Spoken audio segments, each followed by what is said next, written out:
to put transgenders into sports, this does not resonate with the normie population. No, it doesn't. And what about all of those normies who voted for Joe Biden who have daughters, who are athletes, who were hoping to get a scholarship to a nice college, and now instead that scholarship is going to go to some nice young man who recently started taking hormones and now identifies as a woman? Correct. Okay? Dreams destroyed. That's another big red pill. Organizing and mobilizing the United States government to provide a unified and effective response to combat COVID-19 to provide United States leadership on global health and security. It's a nothing burger. All he's doing is taking the plans that President Trump had for combating coronavirus, and he is just continuing to use them. He is not doing anything more with vaccinations. He's essentially taking what President Trump built, and he is just continuing it. Now, when he was running for office, he poked President Trump on Twitter and said that President Trump didn't have a plan for COVID-19, and whether or not there needs to be, that's another issue entirely. But the fact that this COVID-19 stuff is still going on, I think that's another red pill, another big one for people who are starting to look around and say, what is going on? And now also the fact that Joe Biden's been sworn in, you've got states like Michigan where the governor miraculously decides to open up all the restaurants. It's safe now. Joe Biden's in power. It's safe to come out of the basement, everyone. Now the economy can restart. Well, what in the geez is going on there? New York, too, yes. And due to the ridiculous coronavirus restrictions in New York, 1 million jobs have been destroyed, never to come back again. And then on day one, Joe Biden just wipes 70,000 jobs off the face of the map. How are people going to feed their families? You voted for Joe Biden, and now he's taking your jobs away? I thought he was going to be nice. I thought he had a plan. His plan was to destroy the economy. That was his plan. Also, he has the ensuring lawful and accurate enumeration and apportionment pursuant to the decennial census. I don't know. So that is including illegal aliens in the census. Again, allowing Democrats to have greater representation in the House. Advancing racial equality and support for underserved communities through the federal government. I don't know what that is, but it sounds like, once again, that's more representation. Looks like Gab has deactivated their Twitter account. Good for you, Andrew. You don't need to be on there. You can put everything out on your own platform. Yeah.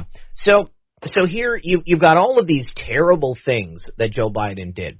He also came in and proved that he has no plan for coronavirus because he stated in a presser yesterday that there's nothing we can do to stop the trajectory of the virus. It's just going to play out. Why? You know, if there's this pandemic, then everything is as it must be. Also, we've got text messages, Thomas. Talk about buyer's remorse. Text messages from real-life liberals who actually voted for Joe Biden, whose family members, whose husbands are losing their jobs, who are watching Joe Biden's plans completely destroy the economy. What do you think is going to happen now when all of these people realize how badly they screwed up? Do you think that this is a controlled demolition? I think that this was meant to happen so that everyone that didn't like Trump because he was mean or he tweeted too much, red man or orange man bad. Orange man bad. Now they're all going to see just how good they had it under President Trump. And I'll tell you something. I love it. Me too.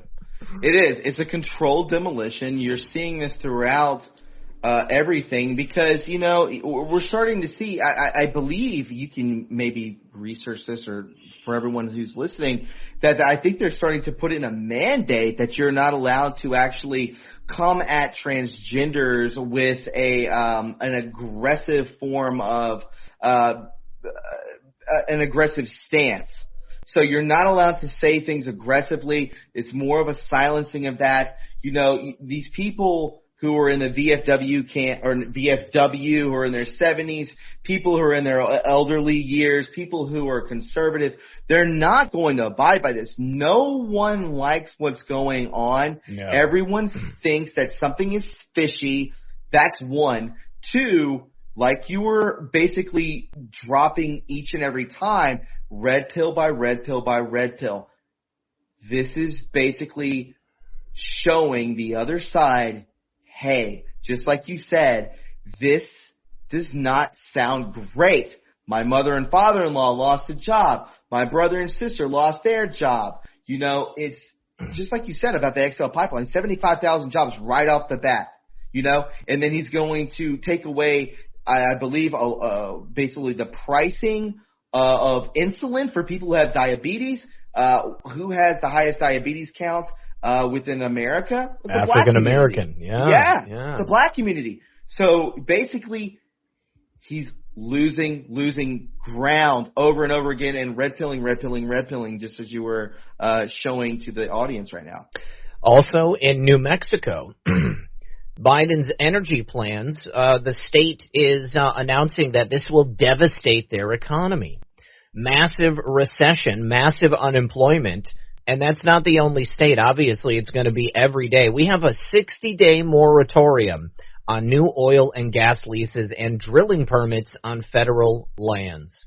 So Joe Biden actually won in New Mexico, 54% to 43% Trump. And, you know, his whole message recently has been about bringing the country together. He's bringing them together all right. He's bringing them together in fierce opposition to the moronic policies that he's trying to put in place.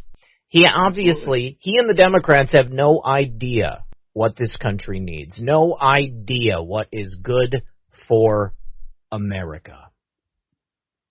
Well, at this point, you know, we're bringing up all these, you know, all of these examples of what's going on. You know, and does this feed into the ideology of all of this is phony? That it's just a quote unquote a controlled demolition. You know, people are saying out there again, as we started this podcast off, are these executive orders real? Are these executive orders fake? I personally, maybe people don't like this, I think they're real because they fall into a controlled demolition. Just like you were saying, Zach, that this is a red pill after red pill after red pill. Show the public. You cannot teach the public. Watch how he dismantles everything that is good for Americans. But here's the thing. I want to ask you this real quick. Mm-hmm. How long does this go on? Oh, that's the question. That's the $1 million question. You know, I said when he was when he took office, you know, this very well could be the 10 days of darkness. I have no idea. I think it obviously has to go on as long as it takes for everybody to just be mad enough to not want to put up with it. I mean, his approval rating, I think it's at like a 43% right now. I'm surprised it's even that high, but you know, is that even real? Yeah, that's my point. If the polling places are putting his approval rating at 43%, you can probably knock at least 10 to 15 points off of that because we know that not that many people voted for Joe Biden. I also want to go on the record and say that I'm drinking ice water. Somebody in the chat said Zach is getting drunk. Actually, guys, yesterday was my 3rd sobriety anniversary. I have not had a drink in over 3 years now. And I plan to continue that out for the rest of my life because it's not a good thing when I mix alcohol and, decision making. There you go. But water is good, and the monsters are really good too. Honey, can you bring me a monster? I know you're watching. Yes, thank you so much, guys. I appreciate that. It was a great day. The only problem is that... Proud of you. Thanks, dude. Thank you. Due to this plandemic, the club, which is where you go, is shut down. So I wasn't able to go get something to mark the occasion. And luckily, another Anan, in a different sense, is sending me something to commemorate that. So thank you so much to everybody. Hey, somebody said that they've got 1 month. Love it, you guys. Yep, coin for me. Coin's on the way. So yes, happy anniversary, happy rebirthday. If it wasn't for my decision to, stop drinking and live a different life, then I wouldn't be able to be here with you guys. And I certainly wouldn't be able to, spend the time that I do looking into these subjects. This means a lot to me. And so yes, you will never see me drinking on camera besides Monster and water. But it's the $1 million question, Thomas. How long is this going to take? God, I hope it's not more than 10 days. I'm thinking about, somebody said they quit drinking 30 years ago. There you go. Yeah, I don't miss it at all. I don't miss it at all here. Thank you, babe. Because, there's nothing worse than waking up in the morning and wishing you didn't do what you did the night before. That's just about the worst possible feeling that I can imagine. Oh, it's so good, too. All right. General Flynn made that post, quoting George Washington, asking everybody to hold on for 30 days. When did that take effect? I believe that was on, January 1st or something like that. Sure. So, we're looking at, January 30th, January 31st, something like that. A lot of people are saying March, April. Everybody's got a theory. And as far as as far as I'm concerned, I'm open to whatever. I will listen to the information and, I will use my own discernment. And I encourage everybody else to do that exact same thing. Sure. Because there's no way to tell, we're in the fog. Yeah, this is the fog of war, and by being here together, I think we can get through it. I truly believe that we can. I believe that we will. We've been friends for a long time, Thomas, and I appreciate you in my life. And dude. Yeah, to be able to have these conversations, to be able to share that with the audience, it means a lot to me. So, oh my God, Space Shot says, it was December 31st. Okay, so that would be January 31st then. Thanks, 30 Mike. days from 30 days from December 31st. So thank you very much.